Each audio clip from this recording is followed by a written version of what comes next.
Because we don't care enough right now. And that's the part that bothers you a lot. We don't care enough to like do the things that are necessary. We don't care enough to be a professional. It's, you know, we had it. We had it. This is. I always say this about, you know, culture. I always say this about a team being a good team being a functioning organism. It can change like that. We don't have it right now. Play in the NBA today if you're not athletic. You cannot. I mean, so especially big guys are irrelevant anymore. The game is led by perimeter players. And if you don't have athletic ability on the perimeter, you're going to struggle in the NBA. I'm not watching Reeves, I'm not watching Luke, I'm not watching LeBron. I'm only focusing on dominating. Need him to play like a real big man, get those, you know, easy shots, need him rebounds, I need him to defend. If he plays well, the Lakers look really good. You know, those other three that I named, they're going to do what they do. But for knock it off. That next level, I need Aiden to play well. LeBron making the choice, and too often we have guys that don't want to make that choice. And it's pretty consistent who those guys are. And so Saturday's practice, I told the guys, it's going to be uncomfortable. The meeting is going to be uncomfortable. I'm not doing another 53 games like this. Last night in Los Angeles was supposed to be a turning point. The Lakers had a chance to close out the Rockets in Game 5 and advance. Instead, it turned into a nightmare. Houston won 99-93, evening the series momentum and sending the Lakers into a must-win Game 6. And what followed was one of the most brutal press conferences we've seen from a head coach this postseason. JJ Redick didn't just criticize his team, he torched them. He burned bridges. He called out the entire roster's effort, professionalism, and will to win. It's going to be uncomfortable. The meeting is going to be uncomfortable. I'm not doing another 53 games like this. This wasn't your typical coach speak. This was a man at the end of his rope, watching a franchise with championship aspirations fall apart at the worst possible moment.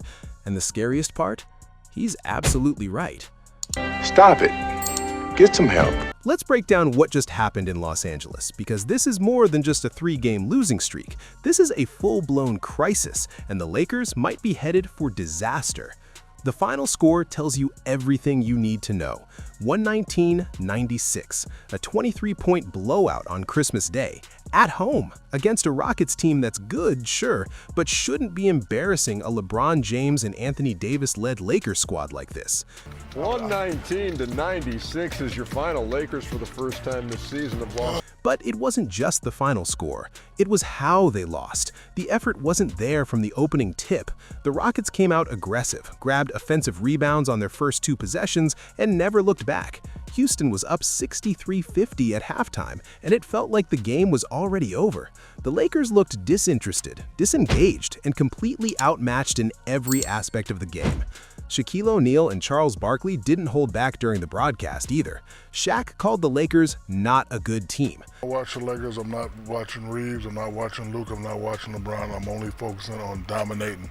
Need him to play like a real big man, get those, you know, easy shots, need him rebounds, I need him to defend.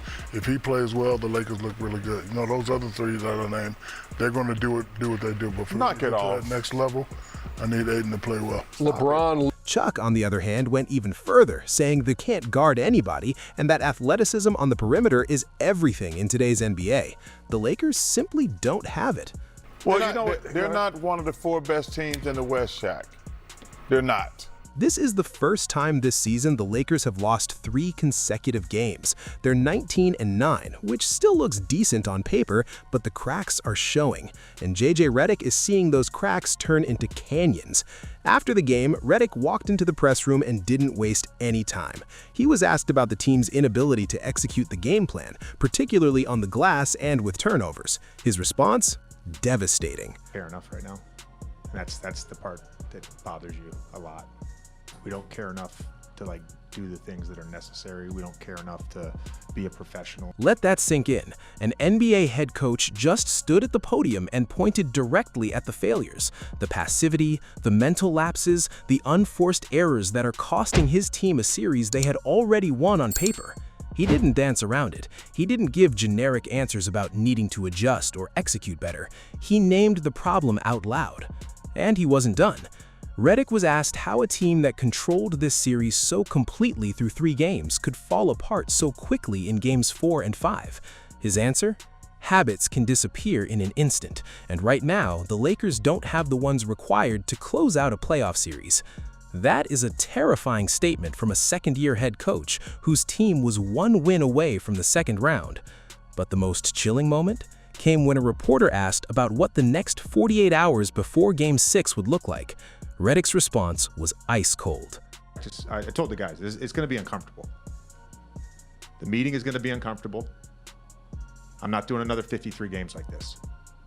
Uncomfortable. That's the word he used twice. JJ Redick is about to go scorched earth on this roster. He's had enough. And honestly, can you blame him? Let's rewind to the beginning of the game. The Lakers came out flat. Within the first minute, the Rockets grabbed offensive rebounds on their first 2 missed shots. Redick had emphasized rebounding in the game plan, and his team failed immediately. When asked how that felt as a coach, Redick's response was brutally honest. It doesn't matter how I feel. That's a man who knows his feelings don't change the fact that his team isn't executing. It's a reality check, and it's the kind of answer that shows Redick understands the job. This isn't about his emotions, it's about holding players accountable. And then there's the Austin Reeves injury situation. Reeves didn't return for the second half due to a calf issue. When asked about it, Redick admitted he didn't even make the decision. It was the team doctor who pulled him. Reeves is one of the Lakers' most consistent players, and losing him mid-game only added to the chaos. But injuries aren't an excuse for the lack of effort. LeBron James had 18 points. Anthony Davis left the game early. Luka Doncic and Reeves have only played together 7 times this season. The roster hasn't had time to gel, but that doesn't explain the complete breakdown we saw against Houston. During the broadcast, the crew didn't hold back either. Barkley pointed out that the Lakers came into the game ranked 23rd in defense, and he questioned how they could be contenders with that kind of defensive effort. Shaq focused on Anthony Davis, saying the Lakers need him to dominate if they want to compete at a high level. I'm not watching Reeves, I'm not watching Luke, I'm not watching LeBron. I'm only focusing on dominating. Need him to play like a real big man, get those, easy. The analysts are right. Anthony Davis is the key to this team. When he's aggressive, the Lakers look like a playoff team. When he's passive, they look exactly like what JJ Redick said they are, a terrible basketball team. Let's give credit where credit's due. The Houston Rockets came to play. They executed their game plan, moved the ball beautifully, and made the Lakers look slow and outdated. Houston's pace and athleticism exposed every weakness the Lakers have. Charles Barkley made an interesting point during the broadcast. In today's NBA, if you're not athletic, especially on the perimeter, you can't compete. Big men are becoming irrelevant if they can't switch and defend in space. The Lakers have older, slower players who can't keep up with younger, more dynamic teams like the Rockets. You cannot play in the NBA today if you're not athletic. You cannot. Especially big guys are irrelevant anymore. The game is led by perimeter players. And if you don't have athletic ability on the perimeter, you're going to struggle in the NBA. That's just The Rockets are 17-10, and they're proving they can hang with anyone in the Western Conference. If Fred VanVleet hadn't gotten injured in the offseason, Kenny Smith argued they might be the #1 contender in the West. That's how good Houston is right now. Meanwhile, the Lakers are trending in the opposite direction. They're losing to teams they should be beating, and the roster construction issues are becoming impossible to ignore. Redick's comments about culture are the most alarming part of this entire situation. He was asked if the care factor is coachable, and his response revealed how deep the problem goes. Guys will say they want to win. The care factor to me is like, do I care enough to actually do what I'm supposed to do? And that's really what the championship habits are, and that's what we don't have right now. Championship habits. That's what separates good teams from great teams. And according to Redick Jr., the Lakers don't have them.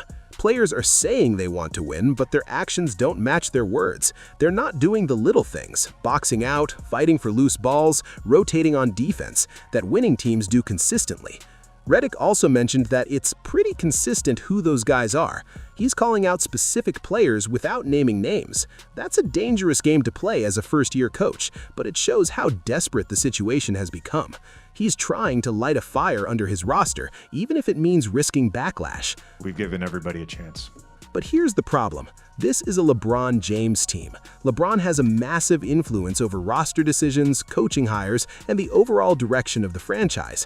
How does a first-year head coach navigate that dynamic while also trying to establish his own authority?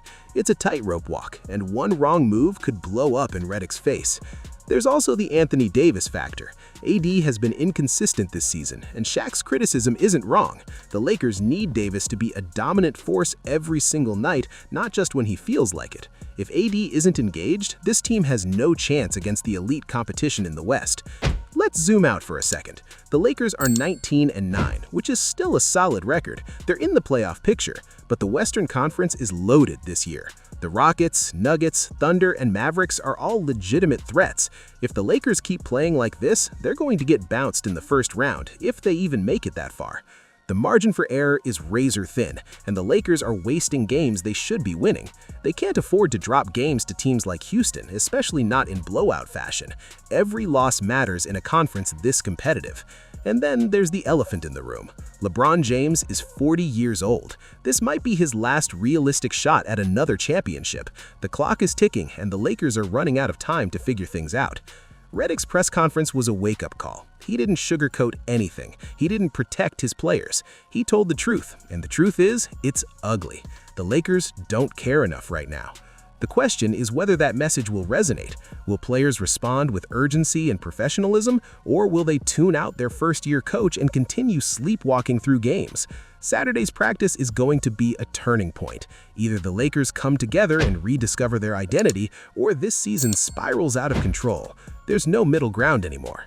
Redick said he's not doing another 53 games like this. The Lakers better take him seriously, because if they don't, this season is going to end in disaster. The culture is broken, the effort isn't there, and time is running out. Welcome to the Lakers crisis. This is only the beginning.